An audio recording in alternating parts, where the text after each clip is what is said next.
Bonjour, bonjour à toutes et à tous. C'est le deuxième Instagram Live de cette 17e édition du FIFAB. Nous sommes avec vous en direct de La Rochelle. On aperçoit derrière moi les deux tours du Vieux-Port là-bas au loin et les bateaux dans le bassin des Chalutiers. Il fait plutôt beau comme vous le voyez à La Rochelle. Il y a du monde qui arrive. Merci d'être avec nous. Nous allons retrouver dans un instant, puisque c'est l'objet de cette rencontre, l'écrivain voyageur Cédric Gras. Alors Cédric Gras, pour celles et ceux qui ont raté l'épisode 2019, Cédric était président du jury officiel de l'édition 2019 du FIFAB. Il nous a laissé un très bon souvenir. Cédric, ici à La Rochelle, c'est un garçon brillant, écrivain, voyageur, géographe, russophile bien sûr. Il a vécu beaucoup en Russie, Cédric, et il nous propose un ouvrage intitulé Alpiniste de Staline, qui regroupe à peu près toutes les passions de Cédric, à savoir l'histoire du communisme, la Russie bien sûr, et l'alpinisme. Le voici, ce livre. Alors on ne me voit plus. On ne me voit plus. Le voici, le livre de Cédric, Alpiniste de Staline, paru aux éditions Stock. Alors Cédric me disait que ce livre est en course et figure parmi les finalistes pour le prix Albert Londres. Ce n'est pas un détail. Je ne sais pas si Cédric est avec nous. Pas encore, mais vous êtes nombreux à nous rejoindre. Voilà, vous êtes bientôt une trentaine. Alors voilà, comme je le disais un instant, l'idée est de discuter avec Cédric Gras de son ouvrage intitulé Alpiniste de Staline. Cédric va nous rejoindre dans un instant. Le festival a débuté hier ici à l'espace Encan de La Rochelle. Nous avons proposé 7 séances films qui ont été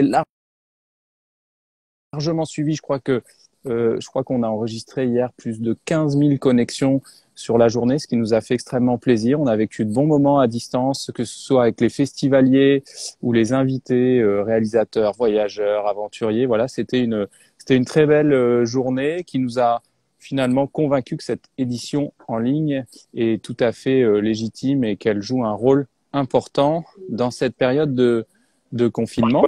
Anne, ouais, j'entends Stéphane, j'y suis là, je crois. Ah, voilà. Cédric Gras. Bonjour Cédric. Tout le monde m'entend? Bonjour Stéphane, pardon bon. Pour ce petit retard. Voilà, l'écrivain avec en fond la bibliothèque, le décor est posé. Moi j'entends et je vois. Alors à toi la bibliothèque, à nous les bassins du port de La Rochelle, Cédric. Ouais, c'est un papier peint avec des faux livres que j'ai fait faire pour 2020. C'est un studio pour tous ces festivals annulés. C'est bien vu. Alors La Rochelle, l'an dernier, tu y étais avec nous, tu pouvais profiter là de cette vue. Je me décale un petit peu, voilà, je te laisse profiter un peu de la vue que tu as largement appréciée en 2019 dans ton costume de président du jury. Cette année, oui. Cette année, Cédric, tu devais revenir à La Rochelle pour présenter un film que malheureusement nous n'avons pas eu le temps de maintenir dans le cadre de l'édition en ligne, un film intitulé Vers les monts célestes avec Cédric Gras.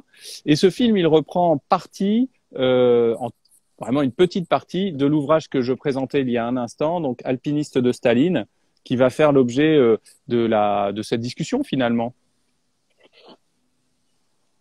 Oui, c'est un film que j'ai décidé de proposer à Aurélie Miquel, qui est la réalisatrice, à partir du moment où j'ai retrouvé des archives photographiques que je ne m'attendais pas du tout à trouver lors de mes recherches.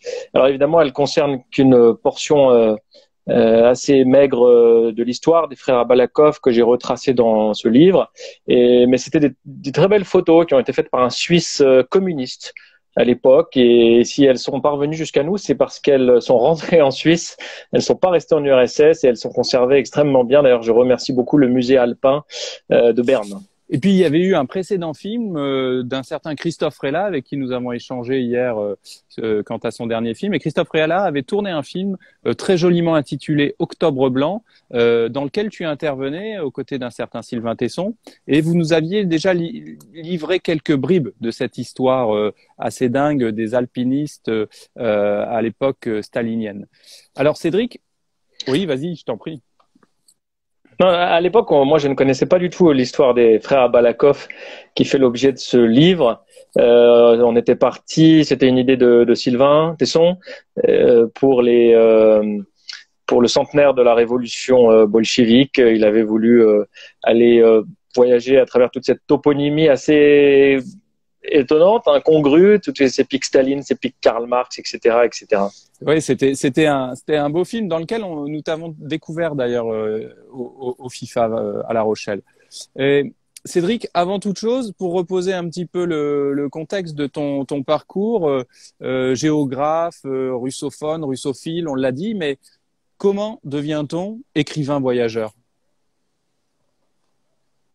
Voyageur, c'est assez facile, hein. Vous prenez un billet d'avion et puis vous allez faire le tour du monde. Je suis pas le seul à faire ça. Écrivain voyageur, c'est sûr que il faut considérer que l'on voyage pas de manière totalement gratuite, pas seulement dans le cadre des vacances. C'est pas tout à fait un loisir.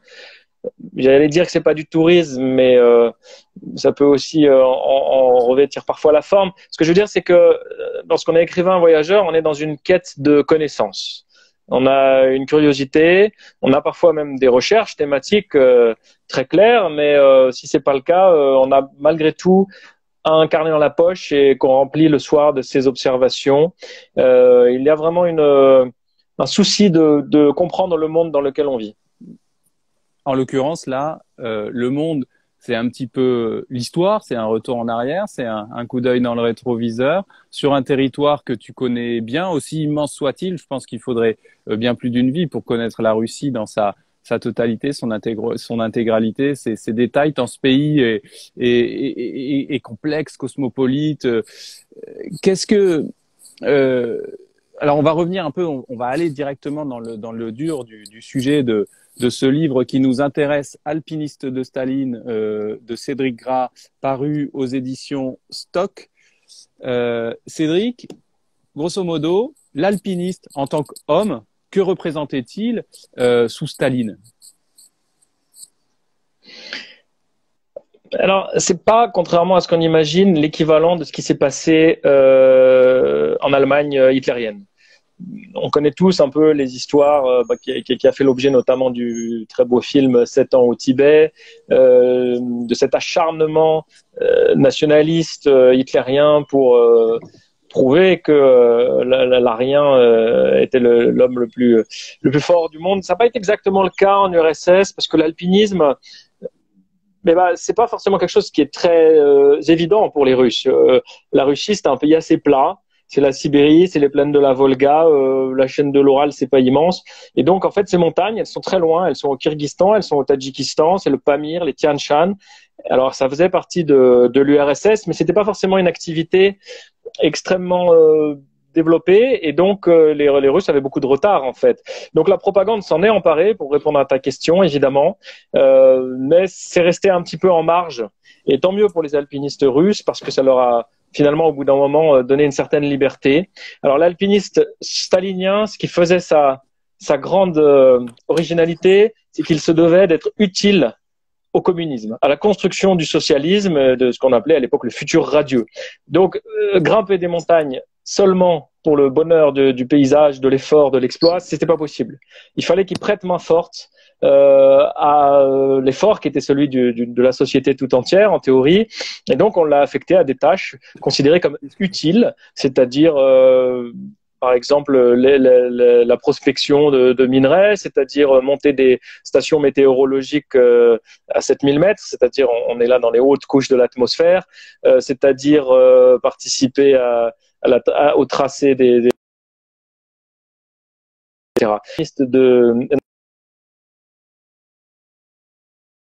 non, ça c'est le mien, pardon, je dis n'importe quoi. Je dis les conquérants, voilà, c'est ça, de l'inutile, de Lionel Terray. Et ça, c'est très occidental, les conquérants de l'inutile.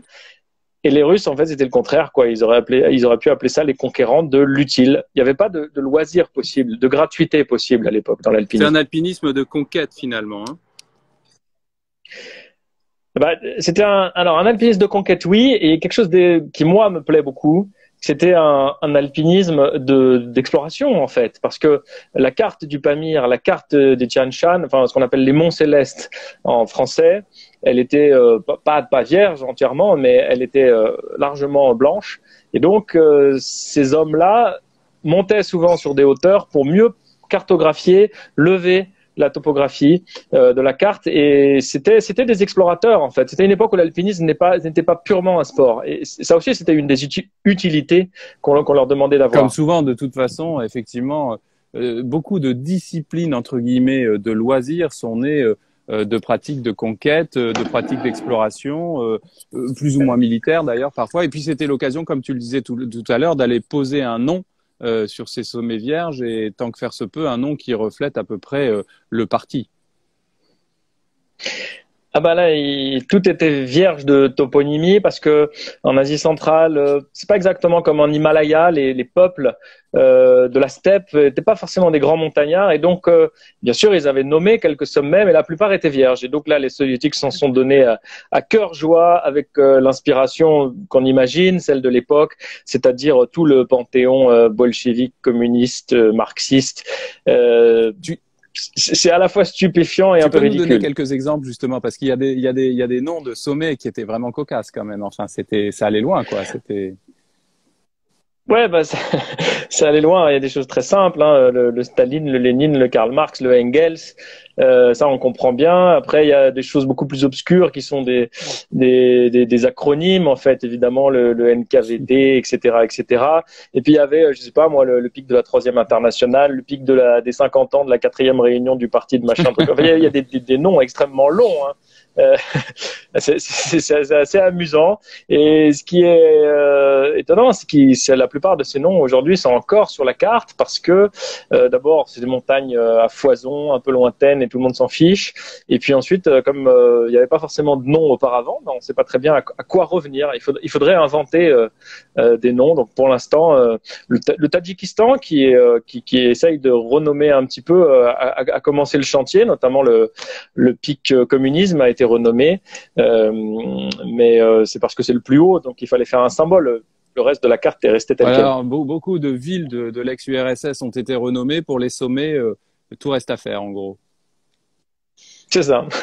Oui, parce qu'il s'est passé la même chose dans les villes. On a renommé les grandes places, on a fait tomber les statues, on a renommé les rues. Et en montagne, non seulement on n'a pas renommé, mais en plus il reste des statues sur les sommets Ouais, et on parfois. ne fait pas tomber les montagnes comme ça. Et Cédric, Il faut aller les chercher. Cédric, pour revenir justement dans le cœur du sujet de cet ouvrage Alpiniste de Staline que je montre pour ceux qui nous rejoignent, et vous êtes nombreux, voilà, de Cédric Gras aux éditions Stock. Parmi tous ces hommes qui ont contribué à cet alpinisme de conquête, d'exploration, figurent deux frères au destin incroyable, hors du commun. Ça pourrait être une histoire, une pure fiction, mais c'est la réalité. C'est l'histoire des frères Abalakov que tu as découvert. Qui étaient-ils, ces frères Abalakov? De manière un petit peu simple, on peut dire que c'était les deux plus grands alpinistes du XXe siècle, ce qu'à l'époque c'était pas la Russie, c'était l'URSS. Alors c'est des Sibériens, donc ce que je disais tout à l'heure, ils naissent dans la plaine, hein, donc les montagnes sont très très loin. Ils font leurs armes dans la taïga, et à côté de Krasnoïarsk, sur le fleuve Yenisseï, en pleine Sibérie, il y a un site qui ressemble un peu à celui de Fontainebleau en France, des grands blocs dans la forêt. Et c'est là qu'ils ont Dans fait le leur froid classe. aussi, Moi, je vous passe tout le il faut le Oui, et préciser. alors évidemment, ça se passe dans un climat très continental, avec des températures comparables aux plus hautes altitudes, effectivement. Et bon, ils arrivent au Caucase, ils font leurs premières ascensions, etc., etc. Ils sont parmi les premiers alpinistes. Il n'y a pas beaucoup de pratiquants à l'époque, et ça va être eux les premiers hommes sur le pic qui s'appelait Staline à l'époque, qui s'est ensuite appelé communisme, sur le pic Lénine, et puis plus tard après la guerre sur un pic qui s'appelle le pic de la Victoire, qui est une montagne extrêmement difficile parce que c'est le 7000 mètres le plus septentrional de la Terre. Et donc bon, c'était des véritables héros à l'époque, hein. On est dans les années 30, le RSS est dans une phase de conquête, c'est la gloire de l'exploration polaire, de l'aviation polaire aussi. Donc ça s'inscrit dans ce décor-là. et ils vont être avec leurs camarades en proie ensuite, comme de larges pans de la société soviétique, à la terreur, aux purges staliniennes. Et le grand frère, Vitaly Abalakov, va être arrêté. Un grand nombre de leurs camarades va être envoyé au goulag, fusillé. Et moi, je peux pas vendre la fin On va pas spoiler, comme on dit. de l'histoire. Mais ça s'arrête pas là. Et moi, j'ai découvert ça un jour un peu par inadvertance, et ça m'a beaucoup intrigué. Donc, j'ai décidé d'aller à Moscou et de frapper à la porte des archives du KGB, enfin qui s'appelait à l'époque le NKVD. Et on m'a ouvert, on m'a donné le dossier, j'ai pu prendre connaissance de tous les détails de la procédure judiciaire de l'époque, ses déclarations manuscrites. Enfin bref, j'ai reconstitué son histoire à Vitaly, puis il y a celle de son petit frère qui est assez exceptionnelle aussi. J'ai retrouvé aussi des détails sur sa mort dans d'autres archives à Moscou. Voilà, c'est un travail évidemment d'historien finalement, de géographe aussi, ce qui m'est plus proche. Et puis j'en ai profité, c'était une très belle excuse pour aller sur le terrain, moi aussi en Asie centrale, voir ces montagnes, remonter certains des glaciers qu'ils ont remontés. C'est comme ça qu'on avait fait ce film vers les Monts Célestes. Et alors justement, on va pas spoiler, on va pas raconter l'histoire, mais simplement, on a des gens qui nous suivent, et notamment sous le pseudo de Télécomètre, qui nous disent: j'ai adoré le livre, récit tellement vivant et étonnant, bravo Cédric. Et c'est vrai que c'est un destin incroyable, digne d'une fiction, hein, il faut le rappeler. Tu disais récemment, on en discutait, tu me disais que finalement c'est une chance inouïe que tu as eu de tomber sur leur histoire, de la découvrir, parce que alors certes il y avait une enquête à mener, historique, géographique, mais pour le russophile que tu es, c'était un peu du pain béni finalement. Oui, au XXIe siècle, il n'y a pas qu'en littérature, hein, dans beaucoup de domaines, on a un peu l'impression que tout a été fait, refait dans le milieu de l'aventure, notamment de l'exploration. On peut avoir l'impression d'être né un petit peu tard. Et c'est vrai que d'avoir dans les mains une histoire originale qui n'ait jamais été traitée, sur laquelle personne n'a enquêté, et de cette ampleur romanesque, ça c'était un bijou pour moi. Et puis c'était au carrefour de tout ce que j'aime, la montagne, la Russie, l'histoire.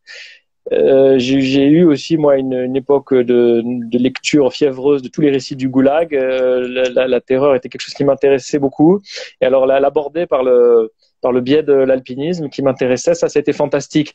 Alors cette année, Stéphane, le président du festival, c'est François Damilano, qui est un grand alpiniste français, et que j'ai rencontré moi pendant cette enquête, parce que François a remis au goût du jour la technique de l'Abalakov en alpinisme, et quelque part je lui dois un petit peu l'initiative de ce livre, parce que moi j'ai découvert le mot Abalakov sans connaître cette histoire, en pratiquant l'alpinisme, et sans savoir que c'était sans doute François qui nous a transmis ce mot, enfin ce nom de famille, en le popularisant dans son domaine à lui de la cascade de glace. C'est ça, François Damilano, en grand amateur, pour pas dire précurseur, défricheur de la cascade de glace, a remis au goût du jour cette technique de l'Abalakov, qui consiste à percer deux trous perpendiculaires dans une pente de glace ou un versant glacé, pour pouvoir créer un point d'assurage en y passant une cordelette ensuite.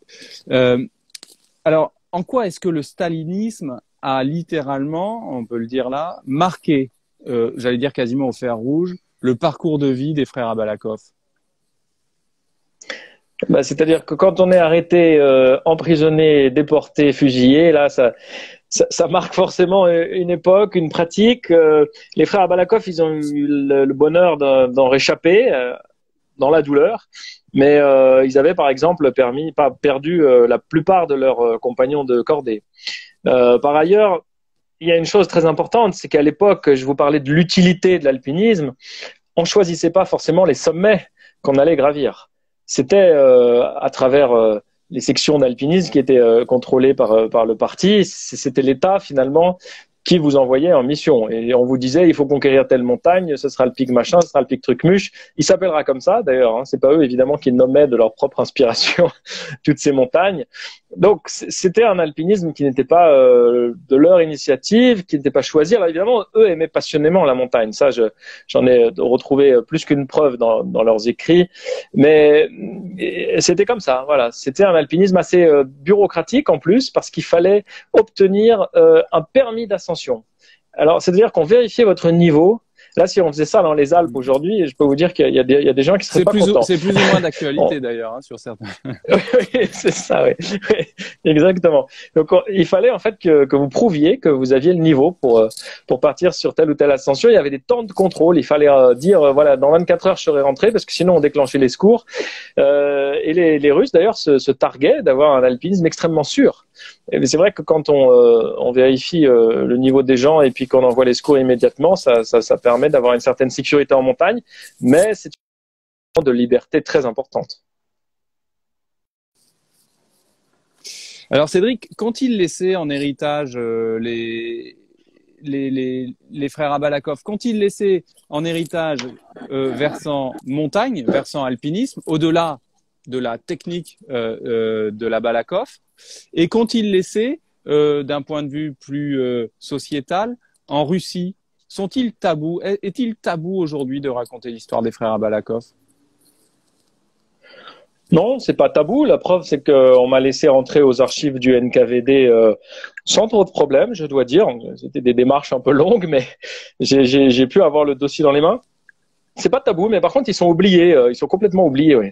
D'abord parce que peut-être que la Russie contemporaine en a assez de la période soviétique et préfère se tourner vers le futur et vers l'étranger.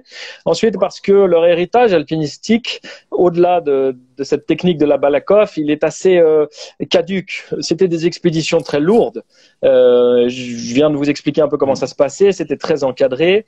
Et les jeunes Russes, qui sont très forts d'ailleurs, préfèrent évidemment ont découvert, ont pris goût à cet alpinisme, on va dire occidental, voilà, au style alpin, et on rejetait assez vite, hein, d'ailleurs, dès la fin de l'URSS, ces techniques et cet encadrement qui leur paraissait être d'un autre temps. Donc cette histoire était dans la poussière, et pour mon plus grand bonheur, je l'ai dépoussiérée. Ouais, voilà. C'était un peu les expéditions d'État. On verra que c'est pas complètement fini. D'ailleurs, ce soir, on pourra découvrir un film, The Last Mountain, sur cette fameuse tentative hivernale du K2 qui échappe encore aux meilleurs himalayistes et dont se sont fait une spécialité et un objectif premier les Russes et autres Polonais. Que représente aujourd'hui, on a parlé un peu de ce que représentait l'alpinisme sous l'ère communiste en Russie, enfin en ex-URSS. Que représente aujourd'hui la discipline alpinisme aujourd'hui en Russie? C'est pas quelque chose d'extrêmement populaire, d'extrêmement connu. Les grands alpinistes russes sont inconnus du grand public. Encore une fois, la Russie n'est pas un pays de montagne. Elle l'était déjà peu à l'époque soviétique, elle l'est encore moins aujourd'hui. Et dans les frontières de la Russie, il n'y a pas de sommet qui dépasse les 5000 mètres. Je dis une bêtise, il y a l'Elbrouz, mais c'est le seul. Et donc tous ces grands sommets qui ont fait la gloire des alpinistes soviétiques, ils sont dans les ex-républiques soviétiques socialistes, essentiellement Kirghizistan et Tadjikistan. Alors les Russes continuent d'aller là-bas, bien plus que les Occidentaux d'ailleurs, même s'il y a quand même de plus en plus d'Européens et d'Américains qui viennent maintenant. Et puis les Russes ont aussi découvert l'Himalaya, qui leur était interdit à l'époque soviétique, en tout cas jusque dans les années 80. Donc tout ça, c'est un petit club assez fermé, très fort, assez élitiste, avec beaucoup de Russes qui ne sont pas des Russes de Russie. C'est-à-dire que les plus forts alpinistes, et d'ailleurs on parlait du K2 là à l'instant, il va y avoir des Russes qui vont tenter le K2 en hiver aussi prochainement. Les léopards des neiges. Ils sont en concurrence avec les Polonais, voilà, c'est les léopards des neiges. Alors, pour l'essentiel, ce ne sont pas des Russes de Russie, c'est ce qu'on appelle des pieds rouges, par analogie à nos pieds noirs à nous. Ce sont des Russes qui sont nés dans les ex-républiques soviétiques d'Asie centrale et qui sont restés et qui ont toujours la citoyenneté kirghize ou kazakh essentiellement. Les plus gros contingents, c'est Alma-Ata et puis Bishkek. Voilà. Et Cédric, tu aimes arpenter, toi, ces massifs un peu aux confins. Alors j'en profite pour rappeler quand même à tous les gens qui nous suivent que dans confinement, il y a confins, ce qui donne généralement l'occasion aux gens comme Cédric Gras de prendre la poudre d'escampette à la première annonce de confinement pour aller se perdre dans ces massifs reculés, donc aux confins de la Russie. Quand tu vas là-bas, tu as sûrement le cœur léger, mais j'imagine que tes ascensions sont nourries par toutes ces histoires-là. Tu les revis un peu à ta manière? Oui, alors moi je suis pas un grand alpiniste, je me débrouille, mais là pour ce projet, je suis allé en Asie centrale et l'important c'était évidemment les recherches pour ce livre. D'ailleurs, je raconte à la fin du livre comme je n'ai pas réussi à aller jusqu'en haut du pic Lénine finalement. En revanche, j'ai pas perdu mon temps. J'ai beaucoup discuté avec les Russes, quelques anciens qui tiennent notamment les camps aujourd'hui, qui ont connu parfois dans leur enfance Vitaly Abalakov, le dernier des frères Abalakov. Et parfois, la thématique prend le dessus carrément sur le voyage. Quand j'ai fait ces recherches, j'étais tellement passionné par cette histoire qu'elle, c'est étonnant d'ailleurs, elle allait au-delà de l'objectif de gravir une montagne ou pas. L'objectif, c'était de revenir avec la clé de l'histoire. Bon, finalement, la clé, je l'ai trouvée dans les archives à Moscou, comme quoi il n'y a pas toujours besoin de voyager si loin et qu'il suffit d'aller s'enfermer parfois dans les bibliothèques. Dur travail que celui de l'historien. Cédric, pour un mot de la fin, peut-être. Alors, on n'a pas trop de questions. Je peux pas trop rebondir. Il semblerait que Cédric Gras et son puits de connaissances intimide les gens qui nous suivent sur Instagram. Cédric, moi j'ai une question très bateau, mais ça va avec le décor qui m'entoure. Question très bateau, donc Cédric, quel est le prochain projet? Quel est le projet en cours? Alors, on parlait au tout début là, de ce direct de l'écrivain voyageur. Alors peut-être que pour le prochain projet, eh bien l'écrivain va prendre le pas sur le voyageur. J'ai un projet de roman. Là, on est dans de la littérature pure, plus rien à voir avec le voyage, même peut-être.